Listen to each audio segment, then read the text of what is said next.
Selamat datang di video ini. Video ini adalah lanjutan dari pembahasan materi yang sebelumnya di video saya sebelumnya, yaitu adalah laba rugi jual beli barang dagangan antar perusahaan, khususnya untuk transaksi yang upstream sales. Ya, jadi kalau saudara belum menonton video saya yang sebelumnya, harapan saya saudara tonton dulu karena ini ada kaitannya juga dengan video saya yang sebelumnya supaya nanti ketika memasuki video ini saudara sudah ya sedikit ada gambaran ya. Baik, kita langsung saja ke contoh upstream sales. Mari kita buka handout-nya.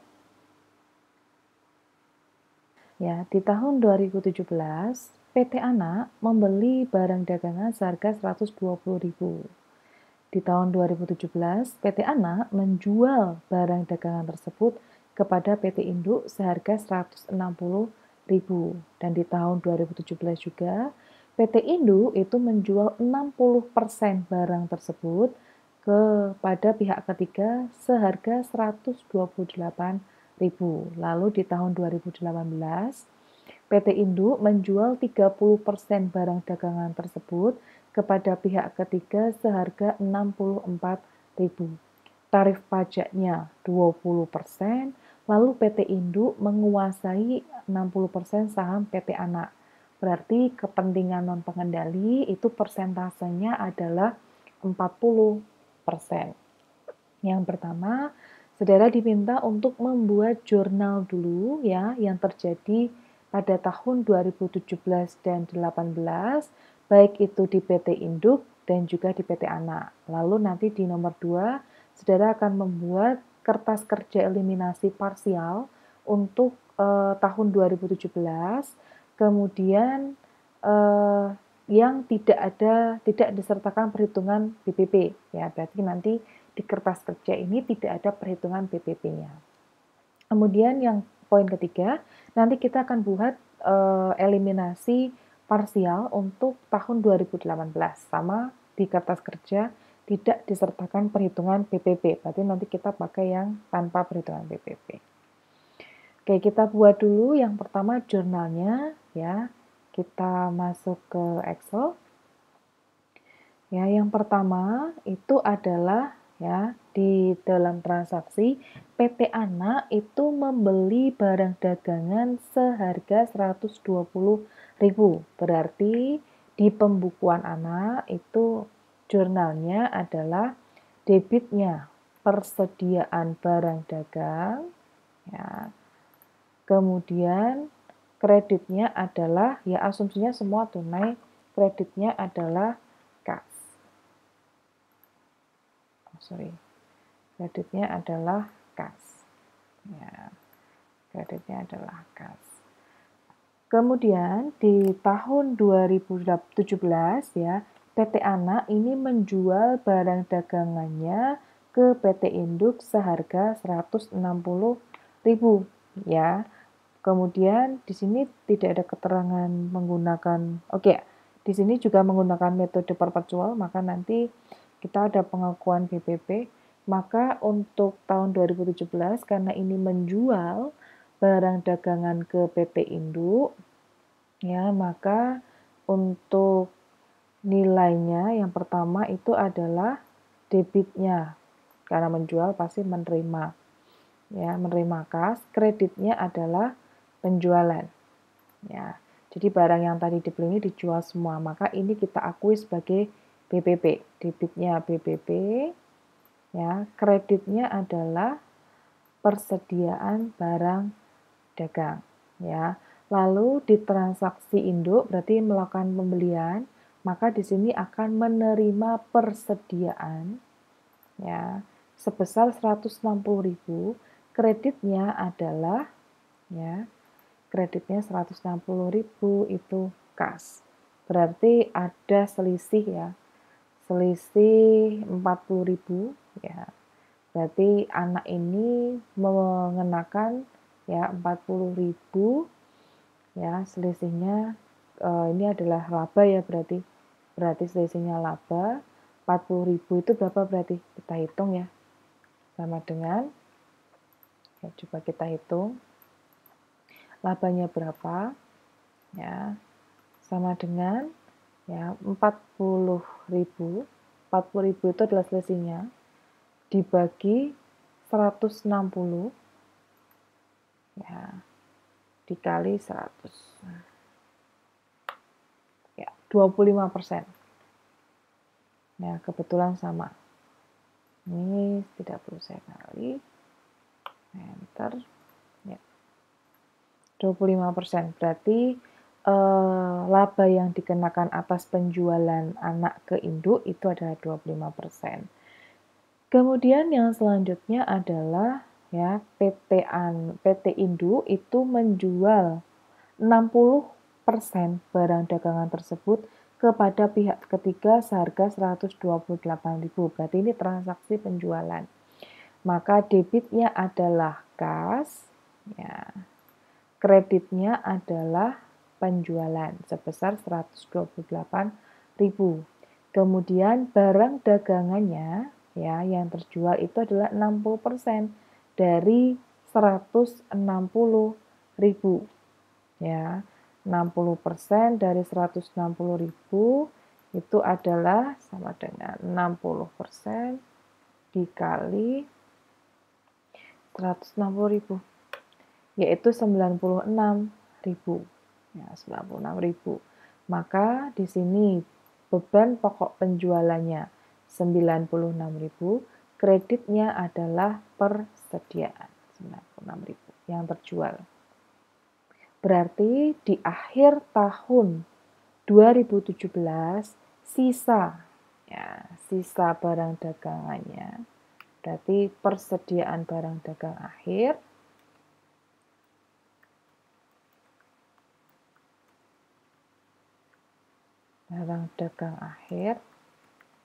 nilainya adalah ya sama dengan 160 dikurangi 96. Berarti masih ada sisa barang yang belum diterjual itu adalah 64.000. Ya, nanti persediaan barang dagang akhir ini akan sebagai persediaan barang dagang awal di tahun 2018. Selanjutnya di tahun 2018 transaksinya adalah PT Induk itu menjual 30% barang tersebut kepada pihak ketiga seharga 64.000. Ya, jadi 30%-nya ya, ini kita catat dulu penjualannya. Berarti menerima kas sebesar 64.000. Kemudian penjualan kita kredit sebesar 64.000. Ya. Lalu 30%-nya berapa? Ya, 30%-nya sama dengan 30% dikali ya 160.000. Maka ketemu 48.000. Ya. Berarti persediaan yang kita keluarkan itu adalah sebesar 48.000 ya. 48.000 persediaan kita kredit, debitnya itu adalah beban pokok penjualan. Ya, jadi kita catat dulu transaksi yang terjadi di tahun 2017 dan juga di tahun 2018. Nah,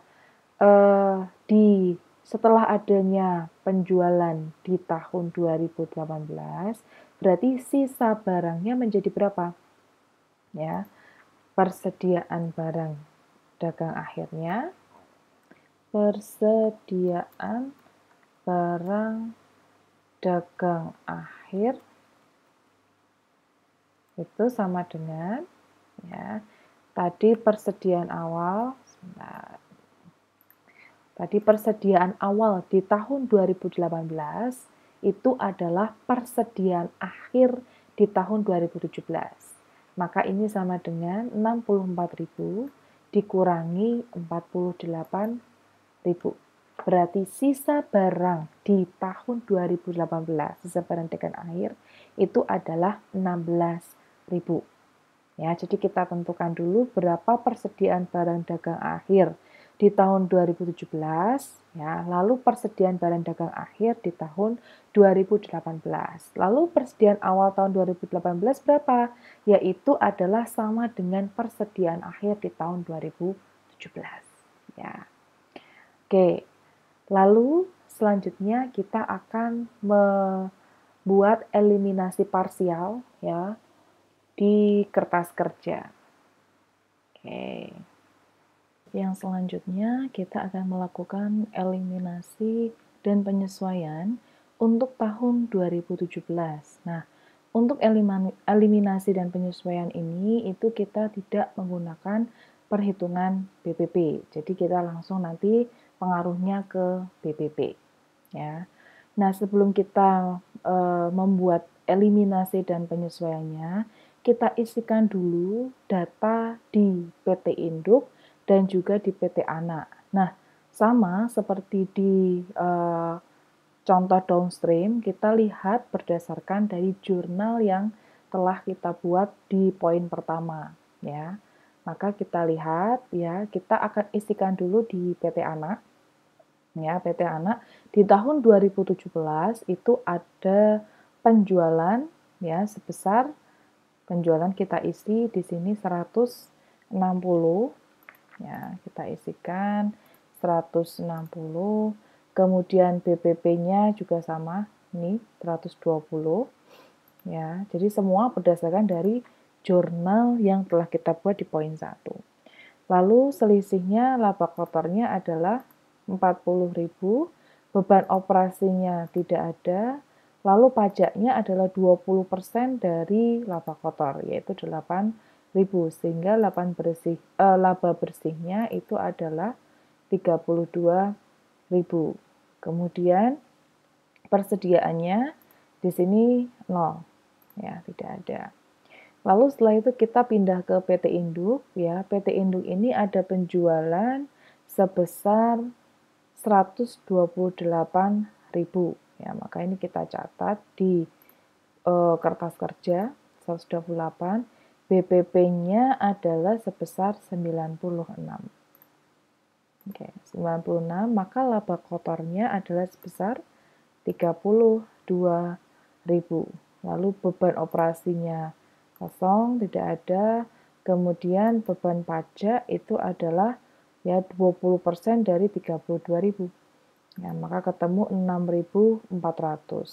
Lalu labanya adalah berarti 25.600. Lalu persediaan akhir yang masih tersisa yang ada di PT Induk, ya, itu adalah ini yang tadi kita hitung, ya, yaitu adalah 64.000. Ya, ini adalah sebagai persediaan yang masih tersisa, ya, yang ada di PT Induk. Ya, nah ini nanti akan sebagai persediaan awal di tahun 2018, ya. Oke. Kita akan lakukan eliminasi dulu, ya. Untuk eliminasi saya sampaikan kembali bahwa ada 5, ya, tapi saya biasanya cuma garis besarnya hanya 3. Yang pertama itu adalah kita melakukan eliminasi terhadap laba belum direalisasi yang berasal dari persediaan awal, jika ada. Ya, kalau ada persediaan awal yang berasal dari penjualan barang dagang antar induk dan anak, ini harus kita eliminasi. Nah, kalau laba belum direalisasi ini kita eliminasi, otomatis pajaknya juga akan kita eliminasi. Lalu yang kedua itu adalah penjualan atau pembelian yang terjadi di periode tersebut jika ada, ya, itu maka kita eliminasi. Kemudian yang ketiga adalah persediaan barang dagang akhir, ya, yang akan kita eliminasi adalah laba belum direalisasi pada persediaan barang dagang akhir, ya. Kalau masih sisa barangnya, maka kita eliminasi laba belum direalisasi yang ada di dalam persediaan akhir plus pajaknya, ya. Jadi 5, tapi saya rangkum menjadi 3, ya. Oke. Nah, karena di sini tidak ada persediaan awal yang berasal dari penjualan barang dagang antar induk dan anak, maka itu tidak dilakukan, ya. Jadi yang pertama itu adalah melakukan eliminasi karena ada jual beli barang dagangan. Oke, karena di tahun 2017 ini ada transaksi jual beli barang dagang, ini yang kita hapus. Ya, jadi penjualan ini ya penjualan dari induk ke anak, dari anak ke induk ini kita hapus. Ya. Oke, maka karena ini kita hapus, ya, maka yang berpengaruh adalah ya penjualan ini berarti kita tutup. Penjualan kita tutup. Ya, kalau di penjualan itu berarti di debit 160.000. Kemudian yang kita tutup selanjutnya adalah ya beban pokok penjualan. Ini persediaan, pembelian ya. Pembelian ini merupakan bagian dari perhitungan beban pokok penjualan. Maka beban pokok penjualan yang posisinya itu di debit, kalau kita tutup berarti di kredit. Oke, nah setelah ini baru kita pindahkan ke jurnal ya. Kita pindahkan ke jurnal. Debitnya penjualan, kreditnya adalah beban pokok penjualan. Oke, yang selanjutnya adalah eliminasi laba belum direalisasi di persediaan akhir ya. Karena di tahun 2017 masih ada sisa barang yang dibeli dari anak, maka ini harus kita eliminasi laba belum direalisasinya. Nah, barang yang masih tersisa di akhir periode itu nilainya adalah ya 64.000 ya. Nah, persentase labanya ya sudah kita hitung yaitu adalah 25%. Ya, persentase labanya adalah 25%. Maka 25% dari 64.000 ini harus kita keluarkan. Ya, jadi barang yang dicatat oleh induk ini nilainya terlalu tinggi 25% karena mengandung laba. Ya. Nah, ini harus kita keluarkan. Ya. Maka kalau misalnya dikeluarkan, berarti yang berpengaruh adalah yang pertama, persediaan yang tercatat di laporan posisi keuangan ini nilainya terlalu tinggi, ya. Maka nilainya harus kita kurangi tadi berapa? 25%. 25% dari 64.000 itu adalah sebesar ya 16.000 karena posisi persediaan itu ada di debit normalnya, maka kalau kita tutup berarti di kredit. Ya, 16.000. Selanjutnya karena ini adalah yang kita keluarkan itu adalah persediaan akhir, dan persediaan akhir ini merupakan bagian dari perhitungan beban pokok penjualan, ya. Maka beban pokok penjualan yang dicatat ini terlalu rendah, ya terlalu rendah. Maka harus kita sesuaikan. Kenapa? Karena persediaan akhir yang dicatat itu nilainya terlalu tinggi, maka harus kita kurangkan. Kalau persediaan akhirnya itu nilainya lebih tinggi, ya berarti beban pokok yang dicatat terlalu rendah, maka beban pokoknya harus kita tambahkan. Ya, maka ini debit ya sebesar 16.000. Oke. Ya. Selanjutnya ya, ini adalah kita catat dulu, kita pindah di sini.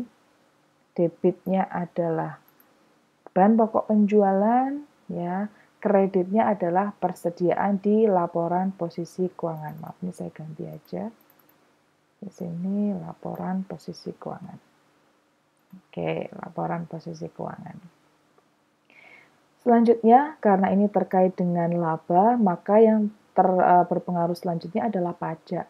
Ya, karena bebannya terlalu tinggi, ya dicatatnya lebih tinggi, maka laba yang dihasilkan itu berarti menjadi lebih rendah karena beban bertambah, berarti labanya berkurang.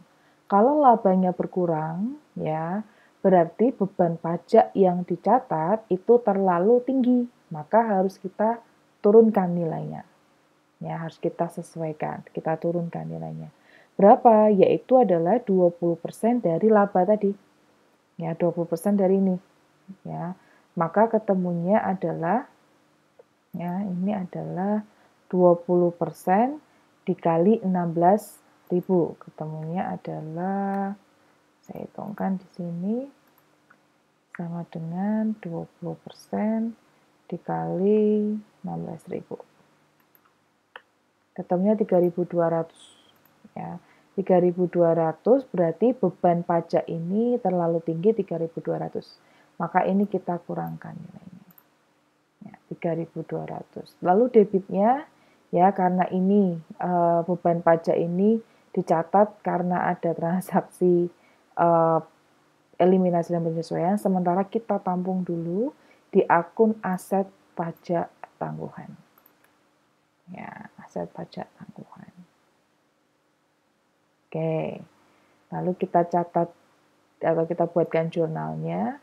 Ingat yang namanya jurnal eliminasi ini, ya ini tidak diposting ke laporan ke buku besar. Jadi ini hanya jurnal yang dibuat berdasarkan dari kertas kerja saja, ya. Oke, yang terakhir untuk di tahun 2017 itu adalah alokasi laba PT Anak ke kepentingan pengendali ya, ke kepentingan non pengendali. Nah, sebelumnya di downstream ya, karena downstream ini adalah penjualan dari induk ke anak, maka laba anak itu tidak terpengaruh oleh laba belum direalisasi. Sehingga kalau yang di downstream kemarin itu tidak atau di video saya sebelumnya itu tidak ada penyesuaian atau tidak perlukan penyesuaian sehingga tidak ada perubahan dalam nanti saudara menghitung alokasi laba PT Anak ke kepentingan pengendali. Ya, jadi tidak ada pengaruhnya atau tidak ada yang perlu disesuaikan. Nah, berbeda dengan upstream. Kalau ini adalah transaksi upstream, maka laba anak ini akan terpengaruh oleh laba belum direalisasi. Kenapa? Karena yang melakukan penjualan itu adalah anak, ya. Jadi anak melakukan penjualan ke induk. Ketika anak melakukan penjualan ke induk, ini transaksi tersebut itu terdapat laba yang belum direalisasi. Ya, jadi ada labanya, ya. Maka untuk transaksi upstream ketika saudara melakukan alokasi laba PT Anak ke kepentingan non pengendali, ini perlu adanya penyesuaian. Ya, terutama yang terkait dengan laba belum direalisasi. Ya, ini ada penyesuaiannya. Oke. Kita hitung dulu ya. Yang pertama itu adalah kita tentukan labanya. Laba sebelum disesuaikan di PT Anak itu adalah 32.000. Kemudian ya, kita buat penyesuaiannya. Yang pertama adalah yang berpengaruh itu adalah ini, eliminasi laba belum direalisasi. Ya, laba belum direalisasi di persediaan akhir. Ini mempengaruhi bebannya naik ya, sehingga beban ini nanti akan ya mengurangi laba. Ya. Ya, mengurangi laba. Jadi bebannya bertambah, berarti akan mengurangi laba sebelum disesuaikan. Kemudian ya, yang selanjutnya adalah beban pajak. Ya, karena pajak ini bebannya berkurang, maka di sini akan menambah ya, menambah laba sebelum disesuaikan. Sehingga laba setelah disesuaikan atau penyesuaiannya laba setelah disesuaikan itu adalah 19.200. Ya, 19.200. Lalu 40%-nya kita alokasikan yaitu 19.200 dikali 40.000. 40% ya. 40% yaitu adalah 7.680. Nah, ini baru kita catat ya, kita alokasikan ke kepentingan non pengendali ekuitas. Ya. Kemudian yang ada di laba kita debit. Oke, ya. Jadi karena ini transaksi upstream, ya ingat bahwa kalau ini transaksi yang terkait dengan atau ada kaitannya dengan laba anak, berarti kita harus atau perlu ada penyesuaian. Tetapi kalau transaksi itu tidak ada kaitannya dengan laba anak ataupun terkait dengan anak, ya jadi labanya terutama karena ini laba ini akan kita alokasikan ke kepentingan pengendali juga kalau laba anak kan separuh untuk persentase besar untuk induk, persentase yang kecil untuk kepentingan non pengendali. Nah, maka kalau ada transaksi yang terkait dengan PT anak ya, maka ini harus kita sesuaikan terutama yang terkait dengan laba. Oke, maka kita buatkan jurnalnya. Ya, kita buatkan jurnalnya. Ini kepentingan non pengendali laba. Debit kreditnya adalah kepentingan non pengendali ekuitas. Oke. Nah, kalau sudah ya, saudara akan coba hitung ke kanan, ya, ini saudara jumlahkan. Ya, maka di sini ketemunya adalah 128, kemudian beban pokok penjualan ini dijumlah, ditambah ini, dikurang ini, ketemunya adalah 72.000 ya. Kemudian untuk laba kotor ini bukan ke samping ya, tapi ke bawah ya. Jadi penjualan dikurangi BPP. Ketemu 56.000, ini 0. Ya, 0. Kemudian beban pajaknya adalah ini ditambah ini dikurangi ini, ketemunya adalah sebesar 11.200. Ya, kemudian laba kotor dikurangi beban pajak, ketemunya adalah 44.800 dikurangi 7.680 ya. Maka ketemu hak induk itu adalah 37.120. Lalu persediaan ini kita kurangkan ya 48, ini 3.200. Lalu yang ini adalah 7.680. Sorry, ini belum saya lihat. Oke. Untuk 2017 ya. Jadi perbedaannya dengan downstream itu ada di alokasi ini. Ya, perhitungan alokasi laba PT anak ke kepentingan non pengendali. Oke.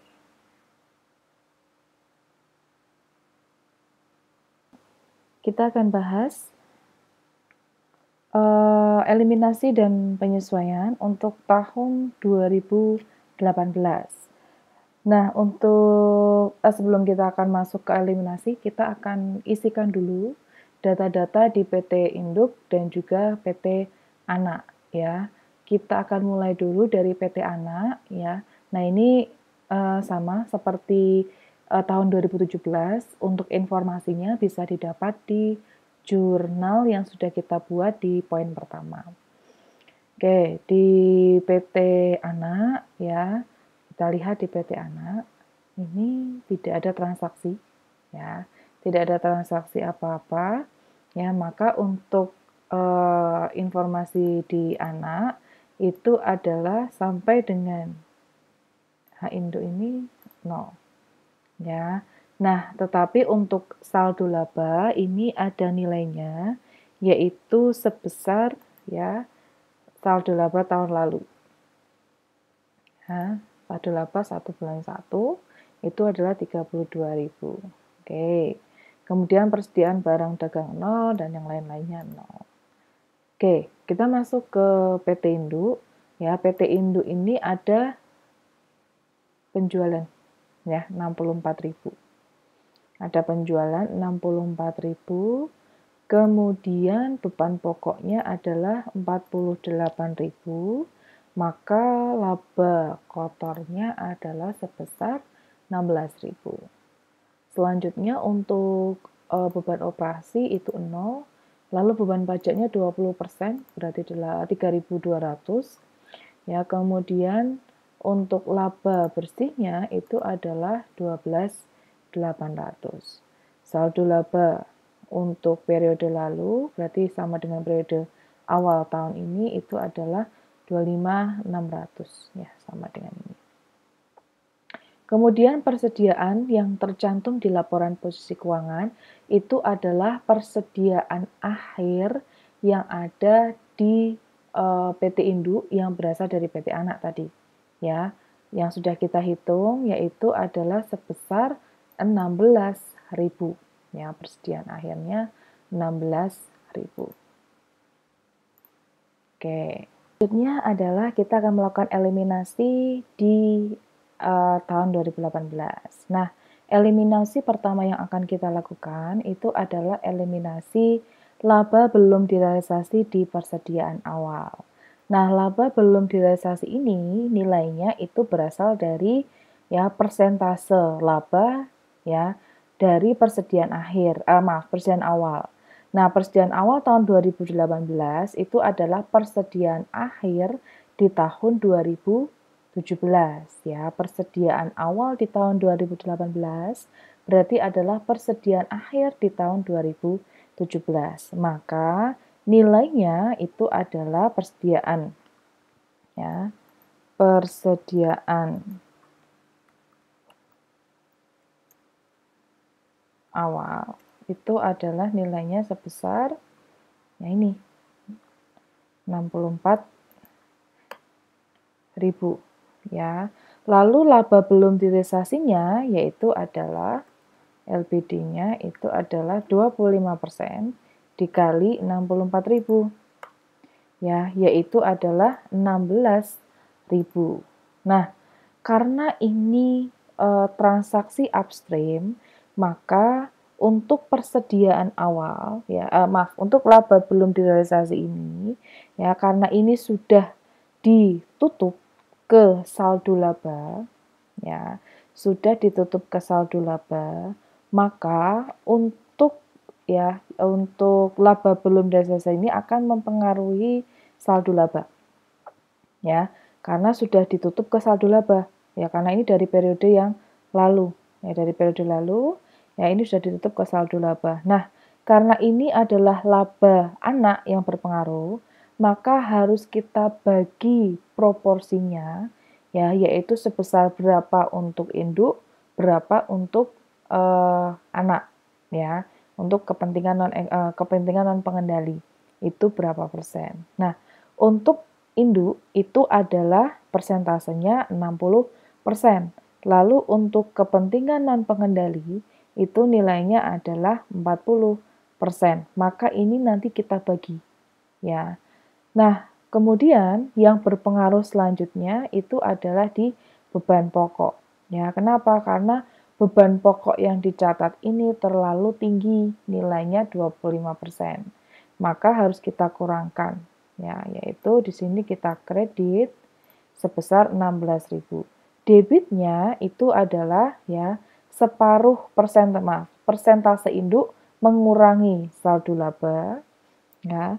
Kemudian yang selanjutnya nanti akan mengurangi kepentingan non pengendali. Untuk saldo laba yang berpengaruh itu hanya 60%-nya saja. Maka 60% dari 16.000 itu adalah nilainya sebesar 9.600. Lalu untuk di kepentingan pengendali akan berkurang sebesar ya 40% dari 16.000. Ya, maka nilainya adalah 6.400. Ya. Oke, ini untuk laba belum direalisasi di persediaan awal. Lalu karena ini ada eliminasi laba belum direalisasi, maka ada pengaruhnya juga di pajak ya. Oke, kita buatkan dulu di jurnalnya ya. Ini jurnal eliminasinya. Jadi saldo laba 1 bulan 1 itu berkurang 9.600 ya, karena dari pihak induk. Kemudian kepentingan pengendali itu hanya 40%. Jadi kalau ini adalah pengaruhnya di laba anak, maka dibagi ya, dibagi ditanggung oleh induk 60%, ditanggung anak 40%. Ya. Oke, kemudian selanjutnya adalah pajak. Ya, karena bebannya ini berkurang, otomatis labanya juga bertambah. Kalau labanya bertambah, berarti beban pajaknya juga bertambah. Maka beban pajaknya adalah 16.000 dikali 20%. Maka beban pajak bertambah sebesar 3.200. Nah, beban pajak ini yang terkait adalah kaitannya dengan laba anak ya. Karena ini kaitannya dengan laba anak, maka pengaruhnya ya, dan ini dari periode lalu, maka ini akan berpengaruh di induk 60%, kemudian di kepentingan dan pengendali 40%. Ya. Maka di saldo laba ini bertambah ya. Kemudian di kepentingan non pengendali juga bertambah. Jadi dikalikan 60% di saldo laba, 40% di kepentingan non pengendali ekuitas. Ya. Kemudian ini adalah jurnalnya. Beban pajak debit, kreditnya adalah saldo laba 1 bulan 1. Kemudian kepentingan non pengendali ekuitas ya 1.280.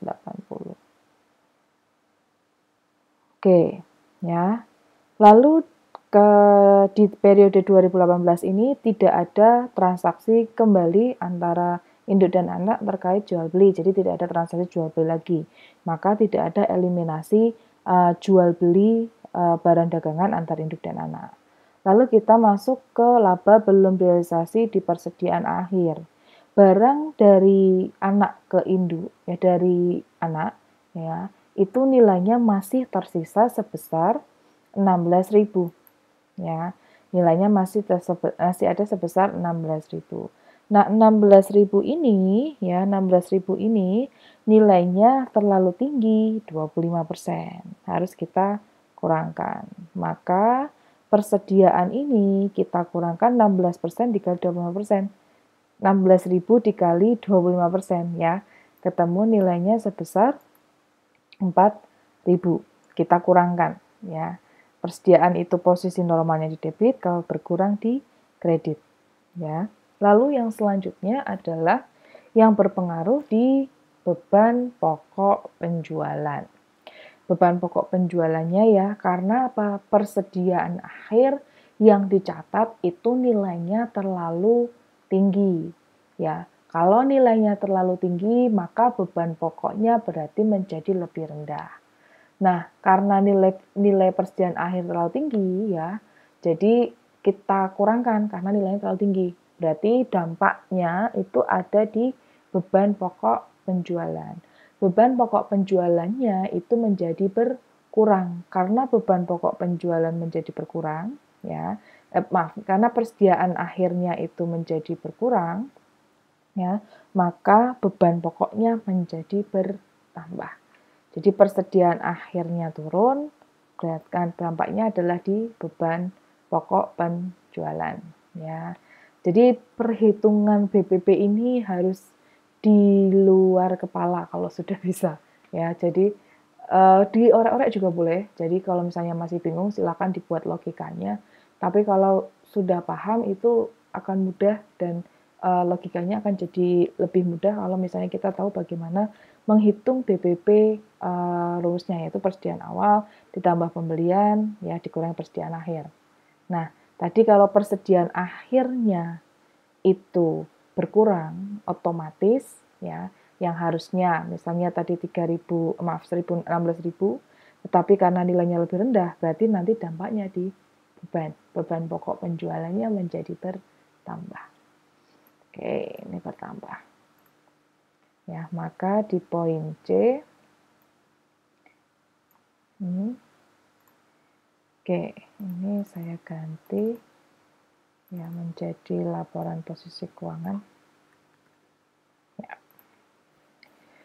Lalu yang selanjutnya terkait dengan laba belum direalisasi adalah pajak. Ya, jadi sepaket ini. Laba belum direalisasi akhir tadi berpengaruh di nih. Beban pokoknya bertambah, berarti labanya menjadi lebih kecil.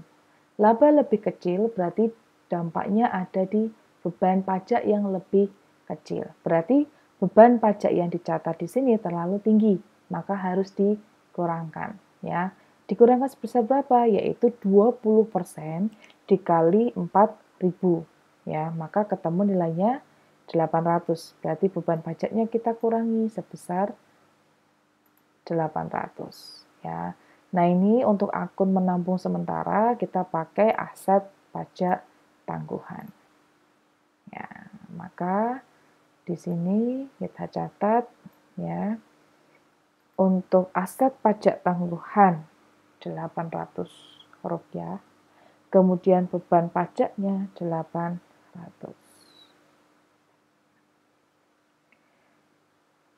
Oke. Yang selanjutnya adalah alokasi PT anak ke kepentingan non pengendali. Ya, sama seperti yang di tahun 2017, ini ada penyesuaiannya. Ya, karena apa? Yang transaksi di sini sangat ada pengaruhnya di laba anak. Karena kita akan membagikan atau mengalokasikan laba anak ke kepentingan non pengendali. Oke, kita identifikasikan dulu untuk laba anak, ya, itu nilainya adalah 0. Ya, ada ya. Ini 0. Kemudian penyesuaiannya yang pertama itu adalah, ya, ini laba belum direalisasi, ya. Ini bebannya berkurang ya. Oke, beban berkurang berarti dampaknya ke laba apa? Kalau laba berkurang berarti kalau bebannya berkurang berarti labanya bertambah. Maka di sini adalah menambah laba. Kalau bebannya bertambah, maka kalau bebannya bertambah berarti labanya turun. Tapi kalau bebannya turun berarti labanya bertambah. Kemudian yang selanjutnya adalah pajak. Ya, pajak sama, beban pajaknya bertambah. Berarti akan mengurangi laba. Maka di sini beban pajaknya minus 3.200. Yang selanjutnya adalah untuk laba belum direalisasi akhir. Ya, di sini bebannya bertambah. Kalau beban bertambah, berarti di sini akan mengurangi laba. Ya. Kemudian yang terakhir adalah pajak. Pajaknya di sini bertambah, ya. Beban pajaknya berkurang. Kalau beban pajak berkurang, ya, maka akan menambah laba. Oke, maka dihitung, ya. Ketemu nilainya adalah sebesar 9.600. Ya, 9.600. Nah, ini laba setelah disesuaikan. Kita alokasikan 40%, ketemu nilainya sebesar 3.840. Ya. Baru ini kita catat di sini. Ini bertambah 3.840, ya. Kemudian di kepentingan pengendali laba di sini debit 3.840. Oke. Selesai untuk untuk eliminasi. Kita jumlahkan dulu ke kanan. Ini kita jumlahkan, lalu ini kita nilai sesuaikan. Kemudian ini kita kurangkan ke bawah, ya, kita pakai penjumlahan ke bawah, bukan ke samping ya. 28, ini 0. Kemudian beban pajaknya kita sesuaikan 5.600.